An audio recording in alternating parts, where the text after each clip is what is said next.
자, 이번에는 원소의 주기적 성질 들어갑니다. 이게 지금 챕터가 두 개로 나눠져 있죠. 원래는 세 개까지 해야 되는데 하나는 뒤에 3단원 쪽으로 빠졌어요. 그러니까 그건 그때 가서 우리가 설명하고 여기 나와 있는 순서대로 좀 설명을 할 텐데 일단 원소의 주기적 성질에서 나오는 게 몇 가지가 있어요. 그 중에서 이제 우리가 뭘 할 거냐? 반지름에 대한 얘기를 할 거예요. 이 반지름에 대한 얘기를 여러분이 잘 좀 정리해 두시기 바랍니다. 알겠죠? 자, 지금 이제 반지름에 대한 얘기를 하면서 이제 들어갈 게 뭐가 있느냐? 첫 번째, 유효핵전하라는 말이 있어요. 그러면 여러분, 유효핵전하랑 핵전하량이라는 말이 있어. 자, 요 개념을 이제 한번 정리를 할 건데, 보세요. 핵전하라는 의미, 이게 원자 그림을 한번 보세요. 원자핵이 있고 전자가 있단 말이야. 그러면 원자핵은 플러스고 전자는 마이너스야. 서로 끌어당기겠지. 인력이 있단 말이야. 그러니까 서로 당긴다고. 그런데 전자가 하나만 있으면 이 원자핵의 힘을 내가 다 받아. 혼자 다 받아. 근데 전자가 졸라 많아. 그러면 얘 혼자 다 못 받는단 말이지. 맞지? 다 못 받아요. 그러면 그게 어떻게 되는 거냐? 여기 나와 있지 이제. 가려막기 효과. 이 가려막기 효과라는 의미는 뭐냐면 단전자에서는 안 생깁니다. 다전자에서만 생기는 거예요. 알겠죠? 그럼 무슨 얘기냐면 이 다른 전자가 원자핵의 양전하를 가려서 실제 전하가 느끼는 핵전하래요. 그럼 무슨 말이냐면 방금 전에 얘기했어요. 다른 전자가 앞에 가려. 만약에 여기 지금 그림이 이렇게 돼 있지만 전자가 여기 있다라고 합시다. 그럼 이 새끼 전자는 얘가 이렇게 당기고 얘가 이렇게 당겨줘야 되는데 야 앞에 새끼가 가렸어! 극장을 가는데 대가리 졸라 큰 새끼 앞에 나왔고 이거 막 가려 막 안 보여 막 이렇게 막 그럼 똑같은 거야. 가렸단 말이야. 그러니까 실제적으로 이 핵전하가 얘한테 주는 거 느끼는 게 앞에 있는 전자가 가려서 이거보다 실제보단 작게 느껴지는 거죠. 자, 그러니까 이걸 가려막기 효과라고 하는 거야. 됐어요? 실제로 느끼는 핵전하량이 감소하는 효과. 됐죠? 이게 가려막기 효과야. 됐죠? 근데 아까 잘 봐. 수소원자 뭐라 그랬어요? 단전자라 그랬지. 단전자. 단전자는 앞에 가릴 게 있어 없어? 없어! 그러니까 얘는 가려막기 효과가 안 생겨. 가려막기 효과가 안 생겨. 그런데 다전자 원자는 가려막기 효과가 생겨. 왜? 졸라 가려 앞에서. 됐습니까? 무슨 말인지. 그렇게 해서 가려막기 효과가 생기는 거야. 이러한 가려막기 효과 때문에 실제로 있는 핵전하보다도 작게 받는다. 그게 뭐다? 유효핵전하량이다. 됐습니까? 무슨 말인지. 알 수 있겠죠? 자, 그러면 유효핵 전하에 대한 얘기를 여기서 이제 좀 해보도록 하겠습니다. 자, 이제 보시면 유효핵 전하의 정의 방금 한 거예요. 전자가 실제로 느끼는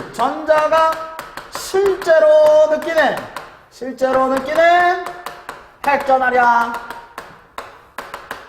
가려막기 효과 때문에 조금 작아진다 그 말이지. 그러니까 봐봐. 안쪽에 전자일수록 크다. 맞지? 안쪽에 있을수록 가려막기 효과가 적어지잖아. 그러니까 유효핵 전하량은 커지겠지. 그러면 이 유효핵 전하, 자, 유효핵 전하가 전하가 클수록 유효핵 전하량이 커질수록 전자와 원자핵 사이의 인력 어떻게 되겠니? 다시 유효핵 전하가 커진다라는 말은 그냥 양성자가 커지는 거야. 그러면 얘가 커지면 전자와 핵 사이에 인력이 커지는 거야. 당연한 얘기 아니야? 서로 당기는 힘이 커지는 거야. 맞지? 유효핵 전하라는 말이 전자가 받는 핵 전하량이라고 하지만 이 원자핵에 의해서 얘가 당겨지는 힘이잖아. 실질적으로 보면. 그러면 유효핵 전하량이 증가했다는 얘기는 양성자 수가 증가해서 핵 전하량이 증가했다는 얘기. 그럼 얘가 증가했으면 당연히 전자와 원자핵 사이 인력도 증가해야지. 많이 잡아당긴다 그 얘기야. 됐습니까? 무슨 말인지 개념적으로 정리를 잘 해두셔야 됩니다. 그럼 이놈의 새끼들의 어떤 주기성? 요 밑에 그림 나와 있죠. 그림 나와 있지. 그죠? 자, 살짝 올릴까요? 살짝 올릴게요. 그림 보세요. 그림. 그림을 보시면 여기 주기성을 보시면 여기 족 나와 있고요. 됐죠? 그 다음에 여기 유효액전화입니다. 원자번호 아닙니다. 족이에요. 족이에요. 족이에요. 그러면 같은 주기에서 원자번호가 클수록 그렇지? 같은 주기에서 원자번호가 클수록 주기라고 그랬잖아. 그럼 이게 같은 주기지. 같은 주기에서 원자번호가 커질수록 유효액전화량 커지지. 유효액전화량 커져. 맞지? 그러면 같은 족에서 원자번호가 증가하면 유효액전화량도 증가한다 이거지.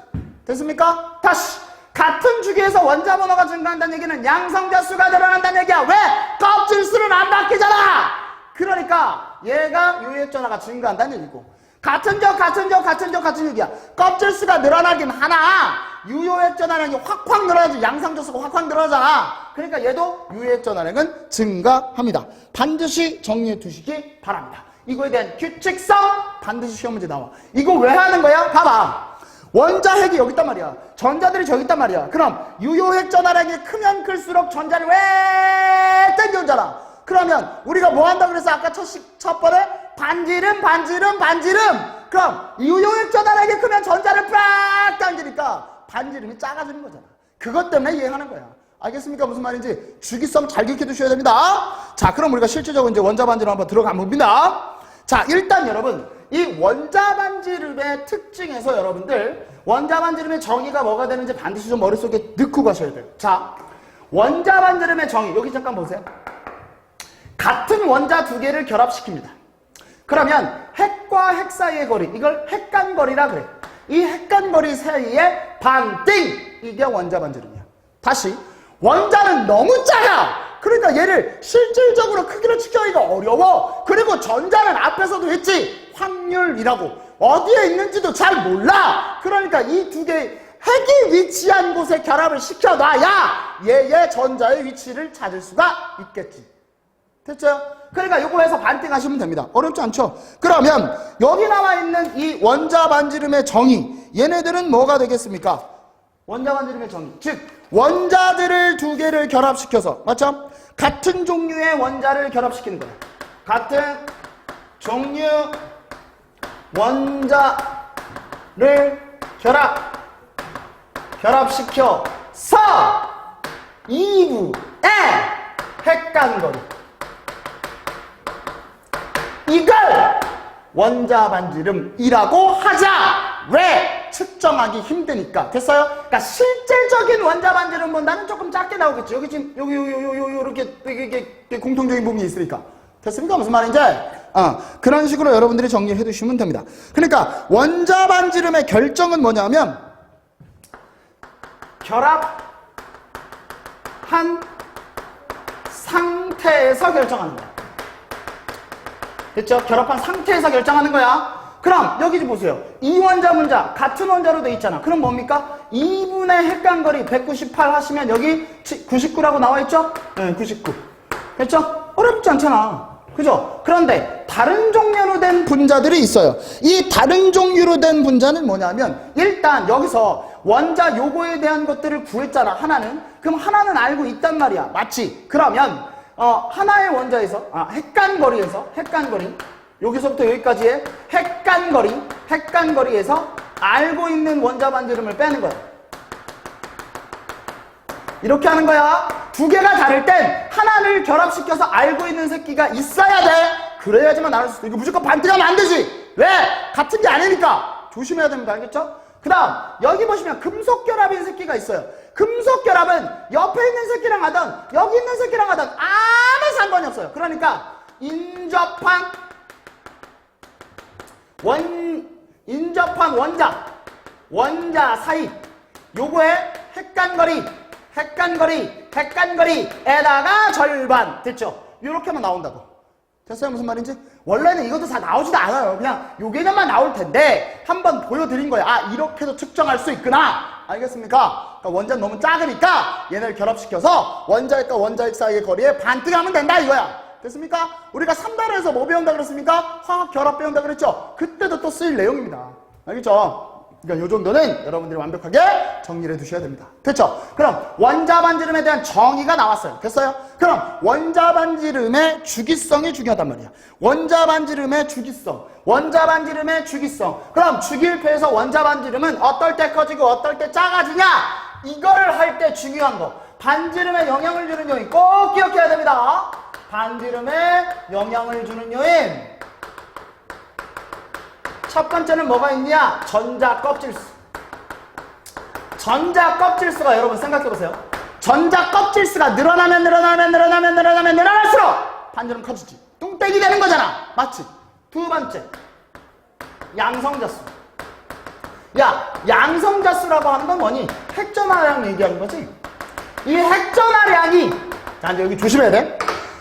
핵전하량, 유효핵전하량이 증가하면 증가할수록 전자를 땡겨와. 그러니까 이건 반지름이 작아지는 거지. 됐습니까? 핵전하량이 증가하면 증가할수록 반지름은 작아진다. 됐죠? 하실 수 있겠죠? 세 번째, 그러면 전자 껍질 수도 똑같고 핵전하량도 똑같아. 그러면 어떻게 하는 거냐? 최외곽 전자수. 최외곽 전자수. 자, 전자들이 바깥에 있단 말이지. 그럼 전자들끼리에 뭐가 생긴다? 반발력. 됐습니까? 그 반발력 때문에 최외곽 전자수가 많으면 커지는 거야. 간땡이 부하! 커지는 거야. 알겠죠? 그렇게 해서 이렇게 됩니다. 자, 그럼 요거 한번 정리해 봅시다. 전자 껍질 수가 커질수록 반지름 커지고, 양성자수 핵전하량은 작을수록 커지고, 최외곽 전자수는 많을수록 커진다. 그래서 결론이 뭐다? 얘네들 관련 이건 다 반지름이 커지는 경우. 반지름이 커지는 경우. 됐지? 하나만 정확히 외우라고. 내가 눈에 얘기하잖아. 반지름이 커지는 경우가 뭐다? 껍질수가 많을수록, 핵전하량이 작을수록, 최외곽 전자수가 많을수록. 자, 그러면 만약에 1, 2, 3번이 다 변했어. 그럼 뭐부터 봐야 돼? 뭐부터 봐야 돼? 뭐부터 봐야 돼? 내가 왜 1, 2, 3번 썼겠어? 제일 먼저 이거부터 보는 거야. 알겠지? 얘가 가장 큰 영향을 미치는 거야. 그 다음에 얘, 그 다음에 얘. 순서대로 보는 거야. 알겠습니까? 내가 그냥 막혀준 거 아닙니다, 이거. 알겠죠? 순서대로 잘 보셔야 돼요. 자, 그러면 여기. 이제 반지름 주기성 가고. 같은 족. 족에서 원자 번호가 증가할수록, 봐봐. 같은 족이야. 원자 번호가 증가할수록 점점점 보세요. 커졌네. 반지름 커지는구나. 왜 커져? Why? 이게 중요하다니까. 같은 족에서 원자 번호 커질 때 왜 커집니까? 라는 이유가 중요한 거야. 뭐가 늘어나서? 전자 껍질수가 늘어났잖아. 껍질수. 그래서 커지는 거야. 선생님, 양성자수도 변했잖아요. 그래서 내가 뭐라 그랬잖아. 다 변할 때 순서대로 보라고. 얘가 제일 큰 영향 미친다고. 알겠습니까? 그게 아주 중요한 거예요. 그러면 같은 주기야. 이번엔 옆으로 같아. 얘가 원자 번호가 증가해요. 연자 번호가 증가해요. 그러면 반지름이 어떻게 되느냐? 여기 봐. 어때? 작아졌네.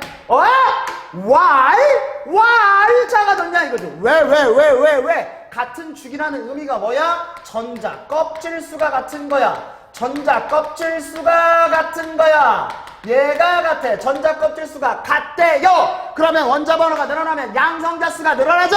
그러면 유효핵전하량이 커지지. 그러면 땡겨온단 말이야. 그럼 뭡니까? 유효핵전하량이 증가했기 때문이지. 됐습니까? 이유까지 정확하게 머릿속에 넣어야 됩니다. 알겠습니까? 원자 반지름이 됐던 뭐가 됐던 이유까지 정확하게 머릿속에 넣어야 돼. 내가 얘기했지요. 그래프 외우라고. 또 나왔네. 자, 이제 보는 거죠. X축 원자 번호 잘 안 바뀐다니까. 거의 X축 원자 번호야. 여기가 원자 반지름이요. 이번엔 유효핵전하량이 나왔네. 잘 보세요. 유효핵전하량은 뭐라고요? 양성자수가 늘어나는 거. 그리고 핵전하량이 늘어나는 거. 그러니까 같은 주기지. 11, 12, 13, 14, 15, 16. 얘가 뭐야? 3주기. 같은 주기야. 그럼 껍질수는 똑같아. 그런데 유효핵전하량이 늘고 있지. 그러니까 원자 반지름은 어떻게 된다고? 점점점 감소한다고. 됐어요?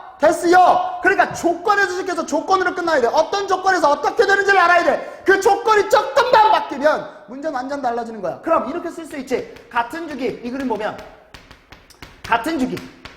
원자 번호가 원자 번호가 증가하면, 그치? 원자 번호가 증가하면 유효 핵전화가, 아이씨, 유효 핵전화, 핵전화량 이 새끼가 증가한단 말이야. 유효 핵전화량이 증가하면 원자 반지름이 어떻게 된다고?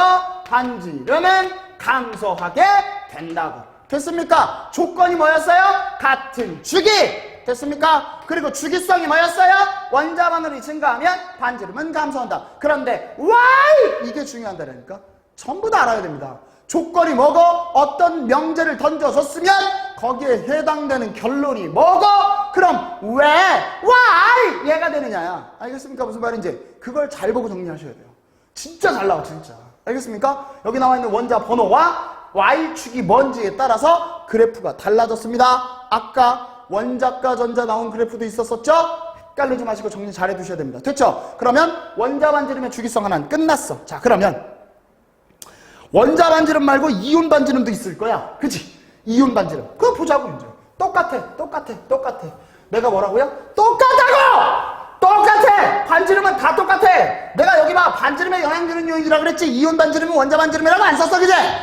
똑같은 거야. 해봅시다. 그럼 봐. 양이온과 음이온의 개념적 차이를 아시면 돼요. 잘 봐요. 양이온 같은 경우는 전자를 잃어. 음이온 같은 경우는 전자를 얻어. 그런데 잘 봐. 나트륨 원자 번호 11번 전자를 하나 잃었더니 Na 플러스가 됐네. 우와!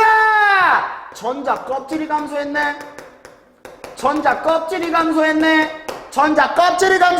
그러면 원자와 이온 중에서도 양이온이지? 양이온을 했을 때 원자하고 양이온 중에 양이온이 전자 껍질 수가 줄니까 원자의 반지름이 더 크다. 그럼 주로 양이온이 되는 새끼가 누구냐고? 금속 원소라고. 됐습니까? 금속 원소는 원자가 이온보다 크다. 이렇게 기억하시면 됩니다.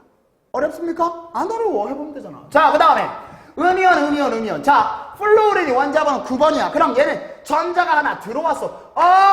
이렇게 넘어왔는데 전자 껍질, 양성자 모두 같네? 어떻게 하지? 여기 나왔잖아. 최각 전자수가 크면 된다고. 여기는 최각 전자수가 7이었는데 여기는 8이 됐네. 얘는 최외각 전자수가 늘어났구나. 그러면서 뭐가 늘어났다고? 전기적 반발력이 늘어났구나. 그러면 요 놈의 새끼는 어떻게 되겠다? 원자와 음이온에서 얘는 음이온이 반지름이 더 커지더라. 얘네들이 대부분 음이온 애들은 누구라고? 비금속이라고. 그러니까 비금속 원소는 원자 반지름보다 이온 반지름이 더 크다 이 얘기라고. 그럼 why? 왜? 최각전자가 커졌기 때문에, 전기적 반발력이 늘어났기 때문에. 됐습니까? 무슨 말인지. 이유까지 정확하게. 그럼 어렵지 않지. 그건 어렵지 않잖아. 뭐 어려워요. 할 수 있지, 그죠? 똑같이 하면 되지. 자, 그럼 이걸 주기율표 상에서의 특성으로 봅시다. 자, 같은 족이라면 이온 반지름은 조심하셔야 돼요. 요거의 특징이 뭐냐면 같은 양이온 또는 같은 음이온, 요거 얘기하는 거야. 같은 양이온끼리, 같은 음이온끼리 같은 족과 주기에서 어떻게 되느냐 이거야. 그러면 원자 번호가 증가하면 똑같아. 원자 번호가 증가해요. 그럼 일쪽 보세요. 쭉 똑같죠. 아까 원자 반지름에서 같은 족이었을 때 원자 번호가 증가하면 전자 껍질 수가 늘으니까 늘어난대. 그러면 선생님 전자 껍질 수를 잃는데요? 야이씨! 밑으로 가더라도 똑같이 하나씩 잃으니까 어차피 껍질 수는 크는 거 맞지? 맞지? 그러니까 얘는 어떻게 된다고? 반지름 증가해요. 반지름 커져요. 왜? 껍질 수가 많으니까! 그렇지? 그 다음 같은 주기 똑같아. 같은 주기에서 원자 번호가 되는 거야. 양이온, 음이온끼리만 하는 거야. 양이온, 음이온을 하는 게 아니라 양이온은 양이온끼리, 음이온, 음이온끼리 하는 거야. 그럼 같은 주기에서도 마찬가지. 선생님 옆으로 가면요 같은 주기에서요 유효액전하력이 증가하니까 원자 반지름이 작아졌어요. 그러면 얘네들도요 같은 주기이기 때문에 껍질 수는 똑같을 거지만 하나씩 잃었잖아요. 똑같잖아. 하나씩 잃었잖아. 얘는 껍질 수가 변화가 없잖아. 똑같다니까. 그러니까 원자 번호가 커질수록 반지름은 작아지는 거야. 왜? 유효 획전화량이 크기 때문에. 됐습니까? 됐죠? 그러니까 같은 양이온과 음이온 할 때는 원자 반지름하고 똑같이 해주시면 돼요. 됐습니까? 어렵지 않아요. 그죠? 그 상태로만 해주시면 돼요. 됐죠? 충분히 할 수 있죠. 자, 그러면 이제 이온은 이온인데 양이온과 음이온을 비교해 볼 거고 또 하나 특이한 새끼가 하나 있어요. 누가 있죠? 여기 등전자 이온이라는 새끼가 있죠.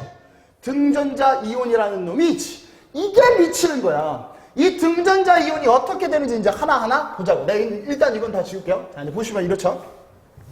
자, 잘 보세요. 자, 선생님이 칠판을 좀 깨끗이 지우고 할게요. 왜냐면 이거는 잘 보여야 되기 때문에 칠판을 좀 깨끗이 좀 지우고 하도록 하겠습니다. 알죠? 자, 등전자 이온 졸라 쉬워. 자, 근데 여러분 잘 보세요. 얘네들이 이온이 됐단 말이에요. N3- 됐어요. OE- 됐어요. F- 됐어요. 그러면 얘네들의 전자수 모두 몇 개입니까? 몇 개입니까? N3- 전자수, OE- 전자수, F- 전자수 몇 개입니까? 그죠? 여기 있는 네온의 전자 배치 10개와 똑같죠? 됐죠? 그 다음 Na+, Mge+, Al3+. 보세요. 11번인데 하나 나왔고 12번인데 2개 나왔고 13번인데 3개 나왔어. 그럼 몇 개요? 10개! 그럼 누구랑 같아? 네온의 전자 배치와 같아. 아! 얘네들이 이온이 되면 네온의 전자 배치와 같구나! 됐어요? 자, 그러면 얘네들이 이온이 됐을 때 네온의 전자 배치와 같아요. 그렇다니 뭡니까? 네온의 전자 배치와 똑같다고요. 뭐야 그러면? 전자수 똑같고 맞지? 껍질수 똑같고 맞지? 그럼 뭐만 다른 거야? 원자번호 커졌을 때 양성자수만 달라. 그지? 양성자수가 오면 올수록 점점 커져. 맞지? 그러면 반지름 어떻게 되는 거야? 작아지는 거지. 그러니까 누가 제일 크다? N3-OE- F- Na+, Mg+, A3+. 다시 N3-OE- F- Na+, Mg+, A3+. 됐지? 위에서 있는 게 더 크다야. 요게 더 크다야. 요게 더 크다야. 됐지? 할 수 있지. 자, 그러면 등전자 이온이 뭐다? 이온일 때 이온의 전자 배치가 같은 이온. 됐죠? 자, 그럼 여기 봐. 또 있어. 누구? P3- Se-Cl- 누구랑 똑같다고? 여기 아르곤. 원자번호 18번의 아르곤과 똑같게. 자, K+, CA+, 얘도 아르곤과 전자 배치가 똑같아. 그럼 어떻게 된다고? P3- Se-Cl- K+, Ce+. 됐지? P3- Se+, 됐지? 그럼 이쪽에 커. 이게 뭐라고? 등전자 이온이다. 반드시 머릿속에 기억해 주시고 가셔야 돼요. 아주 잘 나오는 문제입니다. 됐어요? 자, 그럼 봐. 등전자 이온에 대한 주기성은 완벽하게 했어요. 이제 됐죠? 어떻게 되는지 알겠지? 그러니까 전자 이온이 됐을 때 전자 배치가 똑같은 애들끼리 봤을 때 원자간 전자수 똑같고 전자 껍질수 똑같아. 그러니까 양성자수만 늘어나지. 그러니까 양성자수가 증가하면 유효액전화량이 증가하고 유효액전화량이 증가하면 땡겨. 그러니까 짧아지는 거야. 대체 무슨 말인지 그렇게 정리하는 거야. 자, 그럼 여기에다가 선생님이 우리가 방금 전에 했던 거 싹 다 엎어줄게. 봐봐. 원자 반지름만 봐봐. 원자 반지름. 같은 조기였을 때 원자 반지름은 어떻게 난다고? 밑으로 갈수록 커져. 맞지? 자, 그 다음 같은 주기로 봤을 때 원자 번호가 커지면 커질수록 얘네들은 어떻게 된다고? 작아져. 맞지? 여기 봐. A요. 됐지? 이 손가락 2개 병신 아니고선 다 피시. A요. 이거 다 돼. 됐냐? 예. 됐지? 자, 그러면 내가 아까 얘기했다. 금속과 비금속에서 비교하시라고. 봐서요? 금속 보세요. 얘가 원자고 얘가 이온이야. 맞지? 원자하고 이온을 비교할 때 얘는 누가 크다고? 원자가 크다고. 얘도 원자가 크다고. 얘도 원자가 크다고. 맞지? 자, 그러면 음이온 봐봐. 음이온은 요 새끼하고 요 새끼야. 맞지? 그러면 음이온이 됐을 때는 원자가 전자가 원자가 전자 수가 많아지니까 이온이 크고. 얘네들은 뭐라고? 비금속. 금속은 원자가 커. 비금속은 이온이 커. 됐어? 그 다음 또 하나 등전자 이온. 네온의 전자 배치. N3-OE- F- Na+, Mg+, A3+. P3- Se-Cl- K+, Ce+. 됐지? 이렇게 가는 거야. A요밖에 더 없어. 맞지? 양이온끼리 비교해봐. 양이온끼리 비교해봐. 이것도 A요지. 됐습니까? A요. 양이온끼리. A요. 맞지? 음이온끼리도 A요. A요. 맞지? 자, 그러면 이제 문제가 나왔어. 봐. 여기 나와 있는 새끼. 자, 그러면 여기 나와 있는 AL3 플러스와 여기 나와 있는 P3-를 비교해보면 잘 봐. 이 새끼는 껍질이 2개가 됐어. 이 새끼는 껍질이 그냥 3개야. 그러니까 같은 주기에서 양이온과 음이온의 반지름을 비교하면 무조건 음이온이 커. 됐습니까? 양이온과 음이온을 비교하면 같은 주기에서 나와 있는 양이온과 음이온을 비교하면 무조건 음이온이 커. 됐습니까? 무슨 말인지 하실 수 있죠. 이 정도 어렵습니까? 충분히 할 수 있는 말이죠. 됐죠? 그러니까 이렇게 내용 정리가 완벽히 되시면 여러분들 이 그림 있죠? 내가 지금 입 벌리기만 했지 이걸 계속 연습하셔야 돼요. 아 이건가? A요? 아 A요? A요? 됐죠? N3-5-A NA 플러스 MG 플러스 AL3 플러스 아유 힘들다 야. 어쨌든 그렇게 해서 여러분들이 정리를 좀 해두셔야 됩니다. 요렇게 원자 반지름, 이온 반지름, 등전자 이온 반지름이 깔끔하게 정리가 됐어요. 됐어요? 그럼 여러분들이 뭐도 알아야 된다고요? 이유까지. 왜 이온 반지름이 저렇게 돼요? 그것까지 알고 계셔야 돼요. 됐습니까? 여기까지 정리 마무리됐죠? 자 그럼 반지름은 완벽하게 끝냈다고 보시면 돼요. 물론 그래프도 완벽히 외워야 되는데 그거는 우리가 이제 정규반 15번 가서 하면 되니까 알겠죠? 지금 기본 개념이에요. 그죠? 기본 개념에서 이 정도만 알고 가도 여러분은 성공한 겁니다. 알겠죠? 자 그러면 다음 시간에 또 뵙도록 하겠습니다. 고생하셨습니다.